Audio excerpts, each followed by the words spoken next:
Ruthless, and I'm reviewing a Daniel C. CTV rendition of L- Late Night with the Devil movie.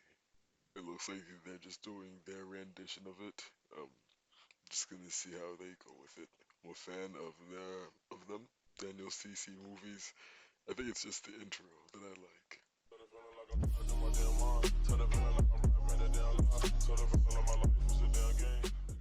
Hey guys, today Just I'll love show you a that. horror thriller film named Late Night with the Devil. Spoilers ahead, watch out and take care. The movie begins with Jack, a variety show host, who launched a late-night show called Night Owls in 1971 with the support of a television network. The show skillfully blended interviews, music, and comedy sketches, quickly capturing the hearts of America's midnight audience. A year later, Jack signed a 5-year contract with the renowned UBC network. Damn. Riding the popularity of Night Owls, Jack secured an Emmy nomination. With soaring ratings, he set his sights on claiming the coveted title of the top late-night show. Jack's personal life was equally remarkable. He shared a happy marriage with his wife, a former stage actress, and the couple was celebrated in the entertainment world for their loving relationship. Alongside Man, this is crazy. So much information's being thrown out. Person is just trying. He has a gig for 5 years, nice relationship, everything. But it's his craziness. wife's support, rumors swirled about Jack's possible association with the all-male secretive club. Oh Although his snap! membership was never officially confirmed, I just literally said everything was all nice, and then poof, cult.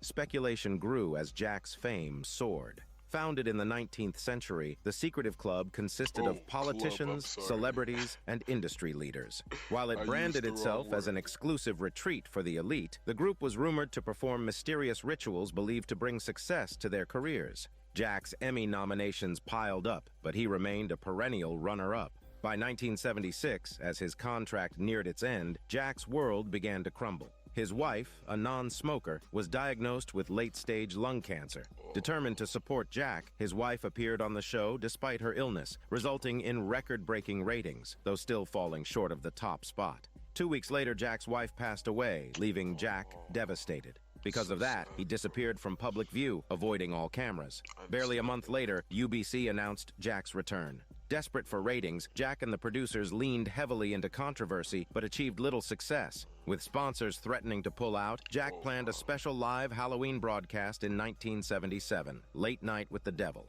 The program featured Jack as the host, alongside his partner, a scruffy comic relief figure to help stoke the energy. 3 guests were invited to the live event. The first was a psychic who claimed to communicate with spirits. He explained that Halloween night was when the That shirt gateway is to the so spirit shiny. world opened, giving restless souls one last chance to settle unfinished business. When Jack asked for a demonstration, the psychic dramatically performed a ritual and revealed a name, Edward, a name as common as John Smith. Unsurprisingly, a mother in the audience identified Edward as her deceased father. After a tearful performance, Jack was about to cut to a commercial when the psychic, suddenly acting possessed, wailed and gosh. announced another name, Minnie. This time, no one in the audience responded, but the studio lights conveniently malfunctioned. The psychic's theatrics might have seemed dubious, but they brought Jack a spike in viewership. As the crew escorted the psychic off stage, Jack reassured the audience it was just a faulty lighting system and promised the show would continue after a commercial break. The second guest was a former magician turned professional skeptic, known for debunking supernatural phenomena using his sensitive beard. Through his sensitive beard, the debunker dismissed the psychic's abilities as a centuries-old trick akin to fortune-telling, just a game of probabilities. Infuriated, the psychic splashed water on the debunker and stormed off stage. Seizing the moment, Jack revealed that Minnie was actually a nickname he had given his late wife, a detail only he knew. The debunker argued this was unverifiable, fueling a heated debate. Suddenly, the psychic, who had returned to the stage, began vomiting diabetic blood, horrifying the audience and forcing another commercial break. Yes, please. Shortly after, the psychic was rushed to the hospital, muttering ominously about something being wrong with the studio. The debunker flexed his bald head and messy beard before explaining to viewers that the psychic's bloody spectacle was a known hoax in the industry called fake bleed.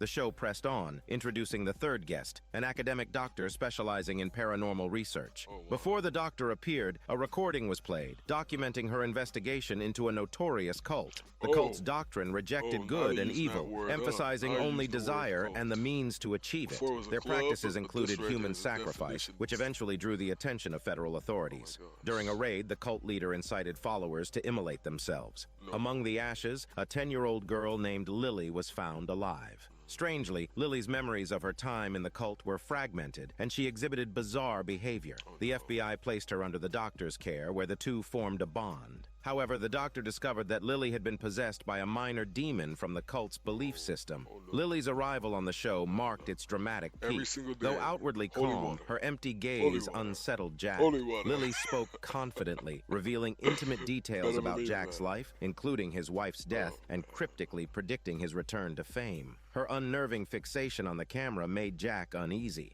The doctor pulled Jack aside, warning him that Lily had become increasingly erratic and had started mentioning Jack's name during trances. Meanwhile, news arrived that the psychic had died en route to the hospital, having violently hemorrhaged. Jack, initially believing the psychic's earlier performance was staged, was stunned, but refused to cancel the show. no, The doctor no, explained that the cult worshipped the Someone's great died, demon we canceled Abraxas, everything, and that Lily's right? possession That's was by a big lesser stuff. demon under his command. The debunker dismissed this as smelly bullshit, but the doctor argued that groundbreaking ideas often faced skepticism. Jack then introduced a collection of artifacts from the cult, No, including a ceremonial keep that dagger. least The 200 debunker feet mockingly away from performed me. with the dagger, entertaining the audience until Jack called it off. Lily then made a chilling revelation. She said a demon resided within her, Messing one she with the nicknamed audience, like, Mr. oh no, what's Wriggles. doing it? Describing it as worm-like, she assured the audience it was harmless because the doctor had taught her that everyone harbored an inner demon. It was merely a matter of control.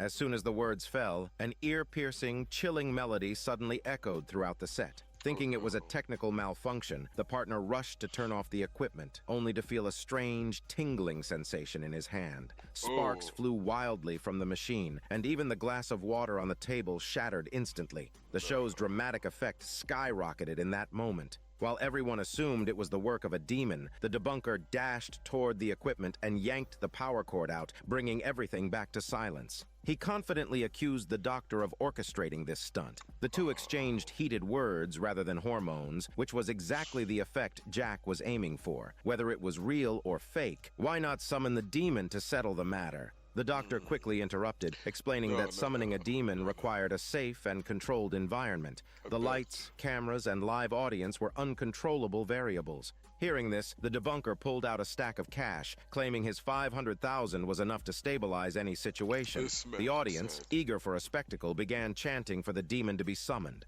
With pressure mounting, the doctor reluctantly agreed to a brief demonstration.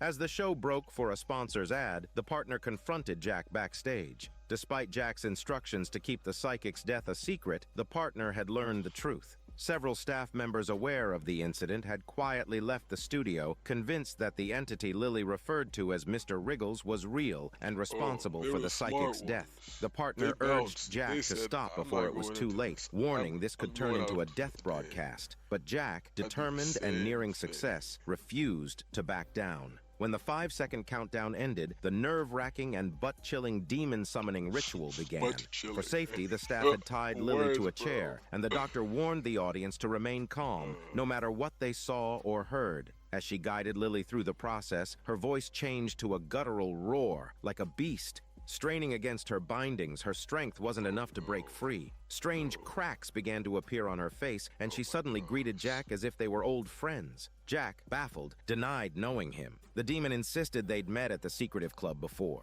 The demon then began mocking Jack and the doctor, even improvising a lewd song. Furious, the doctor slapped Lily hard but immediately regretted it, fearing she'd hurt her. While she fretted over Lily, the demon's demeanor turned my vicious. gosh. Concerned things were spiraling out of control, the doctor brandished a protective amulet and chanted fervently, attempting to bring Lily's personality back to the forefront. But then, more bizarre phenomena occurred. Lily began bleeding from her nose, a streak of electricity flashed across the ceiling, and her heavy body, along with the chair, levitated into the air. The audience screamed in terror and in chicken voices, as even the experienced doctor hesitated to approach Lily. After a spine and butt-chilling shriek, Lily suddenly regained her senses, and everything around her returned to normal. Jack seized the moment to ask the audience if they had ever seen anything like this. Clearly, the theatrical effect had far exceeded his expectations. Determined to debunk the show using his sensitive beard, the debunker declared he would expose the doctor's tricks. Jack calmed him down with a promise of a break and a return to advertisements. Damn, so Still many shaken, the breaks. doctor insisted that the summoning should have ended as agreed. But Jack, now addicted to the success, wouldn't let the opportunity slip away. Meanwhile, Jack's partner approached the producer, accusing the entire broadcast of being witchcraft rather than a performance. Yeah. But like Jack, the producer saw the skyrocketing ratings as their ticket to glory. They toasted champagne in premature celebration as the doctor and Lily were persuaded to return to the stage. From this point forward, the broadcast would be shot in a single take. When asked about her experience, Lily described it as being both asleep and awake simultaneously. The debunker dismissed this as a textbook example of mass hypnosis, a common stage trick. He claimed that Lily wasn't possessed, she was merely hypnotized. Jack countered by pointing out her distorted voice, the cracks on her sexy face, and the levitation of her heavy I don't know body. about How did that. hypnosis You explain shouldn't that? call- The how old debunker is she? attributed it all to impressive stage technology and then demonstrated his own hypnotic prowess with a vintage pocket watch. Moments later, the audience fell under his spell. They saw worms crawling out of the partner's stomach, followed by a massive, grotesque one emerging from his eye socket. When the debunker snapped them out of it, the partner returned to normal, with no memory of what had happened. Reviewing the footage, there was no evidence of anything unusual. The audience had no choice but to admit they'd been hypnotized. Not satisfied, Lily suggested playing back the demon summoning footage. Jack, confident, readily agreed. To everyone's shock, the footage matched what they had witnessed in real time, showing no signs of manipulation. The debunker, unconvinced, wanted to inspect the tape. At this point, Jack noticed something eerie. In a frame-by-frame analysis, he discovered a ghostly figure hovering in the background during the summoning. It's his late wife's spirit. The revelation left Jack stunned. The debunker accused him of orchestrating everything just to save the failing show. As they argued, Lily suddenly exhibited signs of possession again. Jack tried to touch her, but was shocked by a surge of electricity. The lights in the studio flickered uncontrollably, and Lily transformed into a human firework, emitting electric currents from her hands that rivaled lightning. Seconds later, her head split in two, her once lovely face burned red. The partner, clutching a crucifix, ordered the evil spirit to disappear but was swiftly struck down. His head spun backwards, leaving him completely overtaken by the demon. Now, wholly consumed, the demon-possessed Lily turned on everyone, even the doctor. Jack, attempting a heroic rescue, was hurled across the room by an unseen force. Faced with undeniable evil, the debunker fell to his knees, pledging allegiance to the demon. In despair, the doctor accidentally cut her throat with the chain of her amulet, diabetic blood pouring out like a river. Desperate, the debunker pulled out a $500,000 check, but the money disintegrated and he was reduced to a charred corpse. Amid the carnage, surviving crew members and audience members fled for their shitty lives in terror. The producer dragged Jack backstage as the demon shattered the cameras. The chaotic live broadcast finally ended, but the story wasn't over. To familiar music, Jack found himself back in the studio. His supposedly dead partner and audience were alive again. Behind Jack, a giant vortex, a callback to the debunker's hypnosis session, loomed ominously.